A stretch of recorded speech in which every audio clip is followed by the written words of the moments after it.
Well, welcome back, YouTube. The Highwayman Trucking and my way on the highway. A little video that's been on my mind for the last couple of days, and it's something that's certainly on my mind all the time, has been my entire life, and that's personal security, personal observation, and awareness. And it's kind of interesting that we are where we are right now. We're actually just coming in and going through Oklahoma City, and back in 1995, if I'm not mistaken, it was I think April 15th, 1995. I actually sat down one night. I wasn't in the trucking industry back then, and anyhow, I sat down one night at a Denny's restaurant here in Oklahoma City, directly across the street from the Bureau of Federal Building.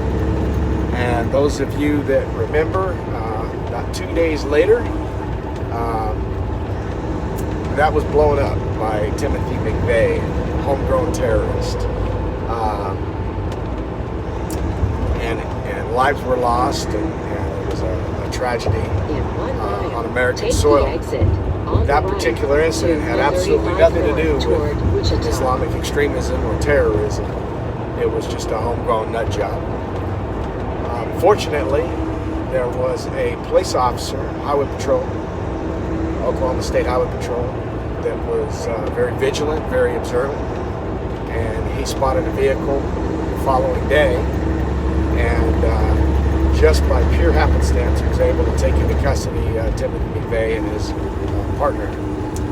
And sorry about the sunlight here. We're going to have to see if we can fix the camera in a minute. I know it totally has blocked me out. Bear with me. Alrighty, we got the camera direction of the sun squared away, so you can see me again if you want to look at me. But anyhow, so because of a vigilant police officer that was really observant, paid attention, they were able to apprehend the perpetrators of the Oklahoma City bombing.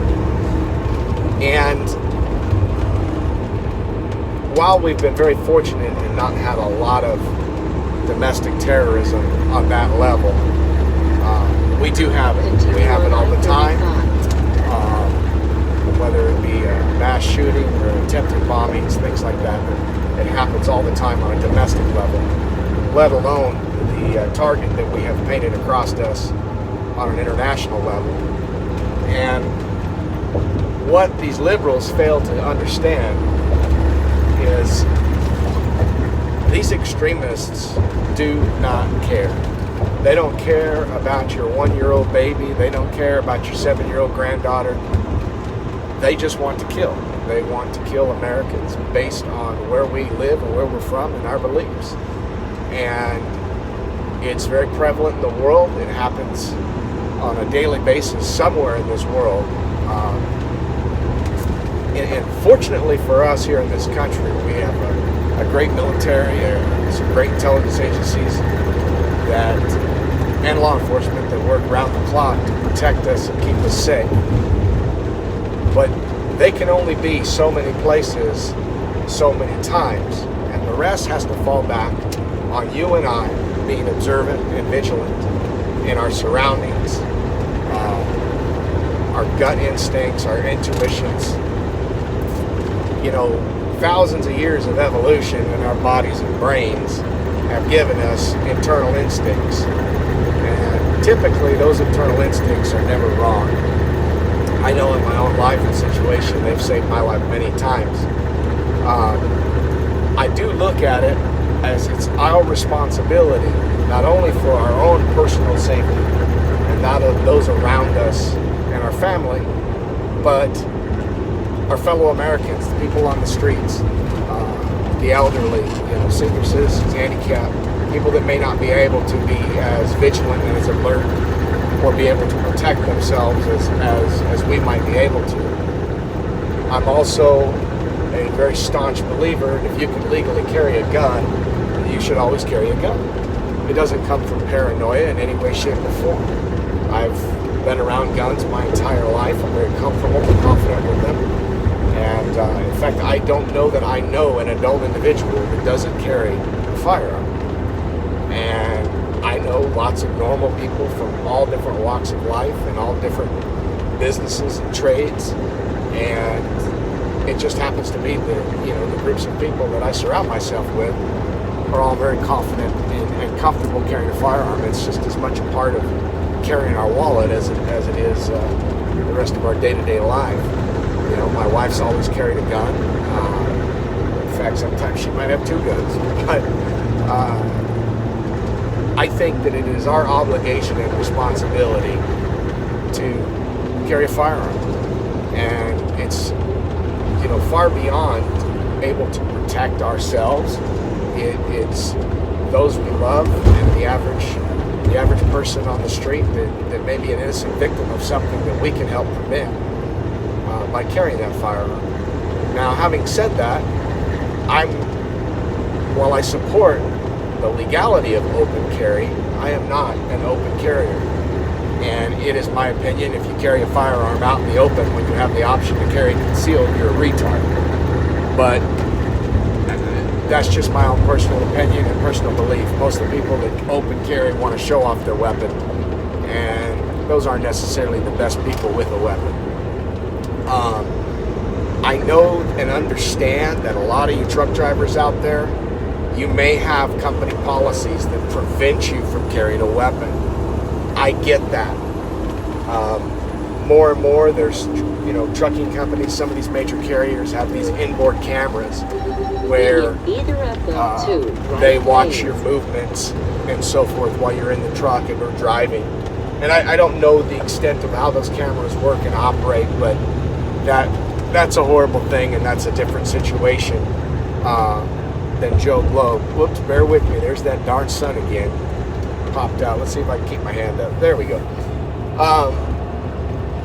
But if you have a normal trucking company and you work for said company and they say no firearms, my question to you is, how would they know that you have a firearm in your truck? And you say, oh, well, he's telling us to break the rules and break the policy.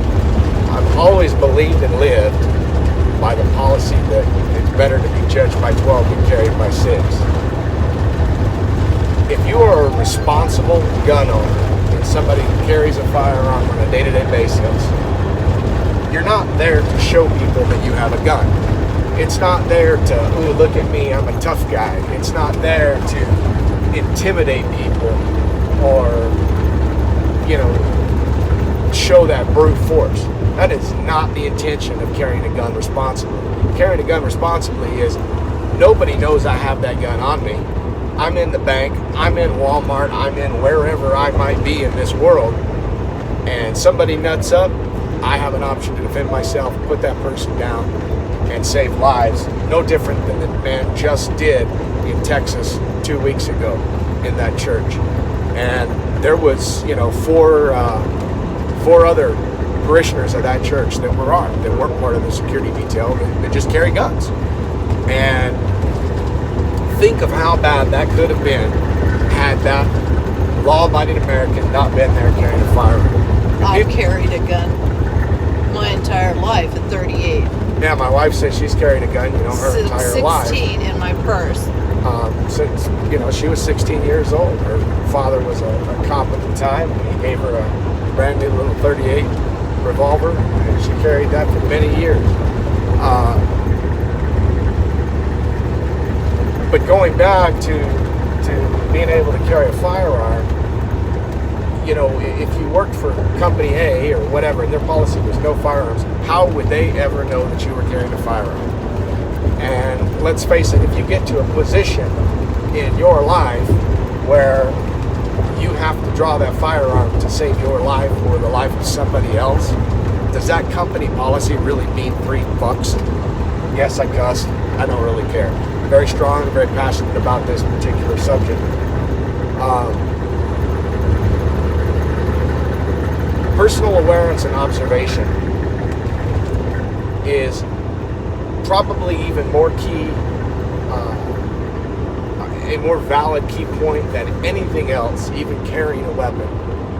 And unfortunately, the average person in the world does not pay attention to their surroundings.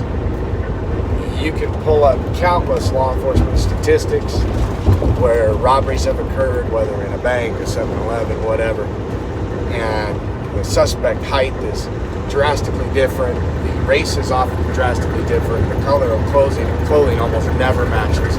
People just are not aware in their day-to-day surroundings. Certainly not aware when adrenaline is raised through the roof.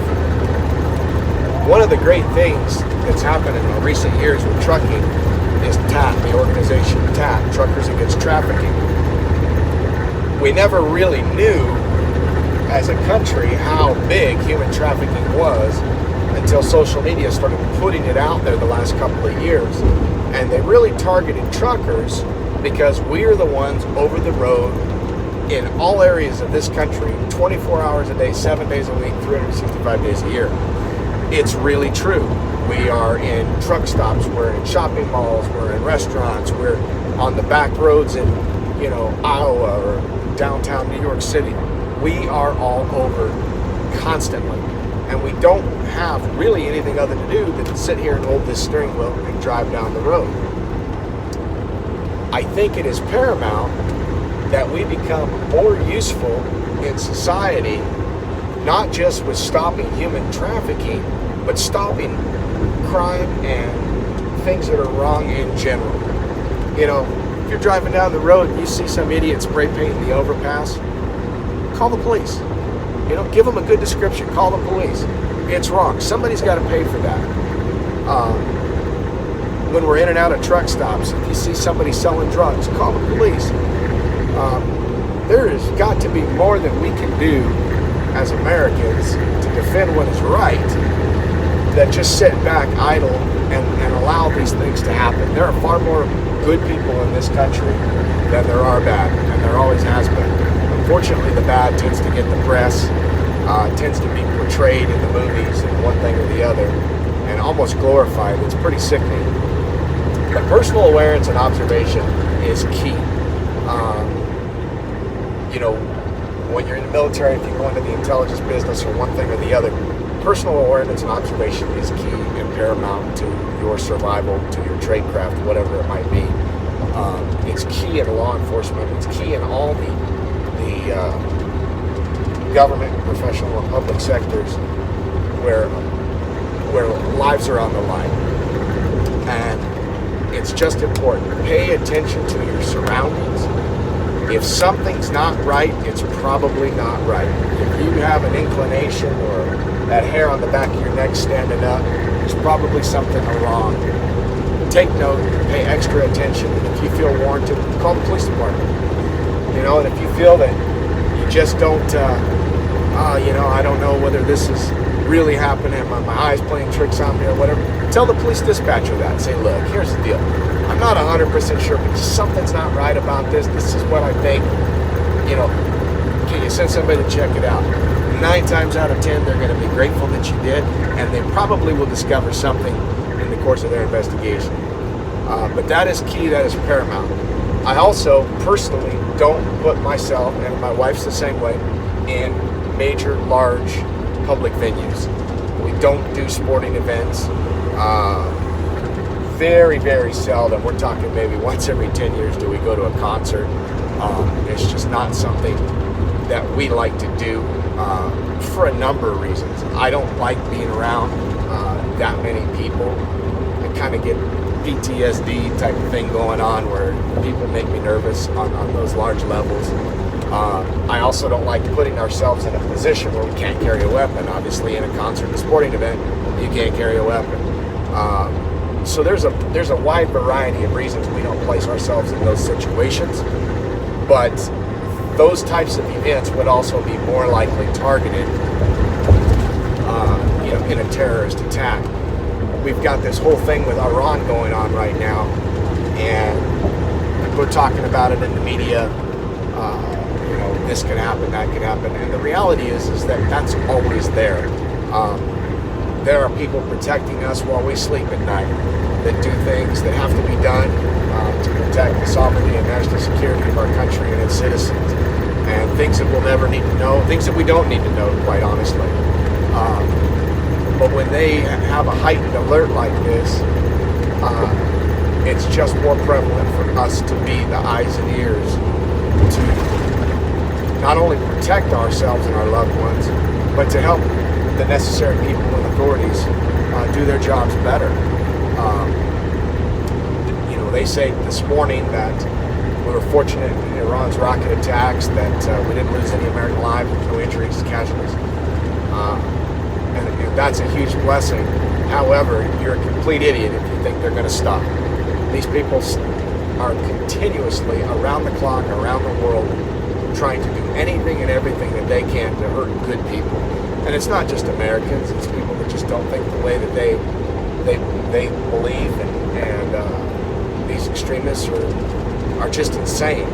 And quite honestly, there's just as many insane nut jobs here in our country, whether it's a Nazi supremacist group or Black Panthers. These groups that are religious and racially motivated are disgusting in all walks of life, regardless of your race, color, creed. And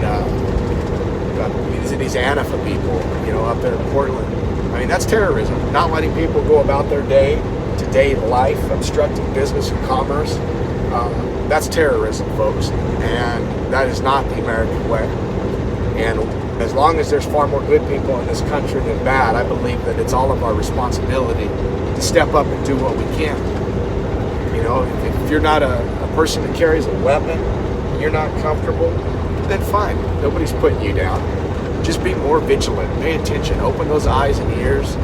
And you can be just as helpful doing that as you can actively stopping the situation. It's just really on my mind. I see it in the media. And they'll tell you little bits and pieces, and they never tell you the full story or how close we are. So anyhow, just some of my thoughts and views on certain things. I'll do a second part today, talking about some of the things I think you should have if you're an over-the-road truck driver, or if you travel over the road, whether for business, pleasure, what have you. There's a few key things that I believe that you need to carry with you all the time. And so I'll do a second part of that video, and just wanted to do a little prelude as to my thoughts on the current situation right now, terrorism in general. And remember, it is always a threat. And it's probably more of a threat when you don't hear about it in the news than when it's on mainstream page one. But you guys have a blessed rest of your day, and we'll talk to you soon.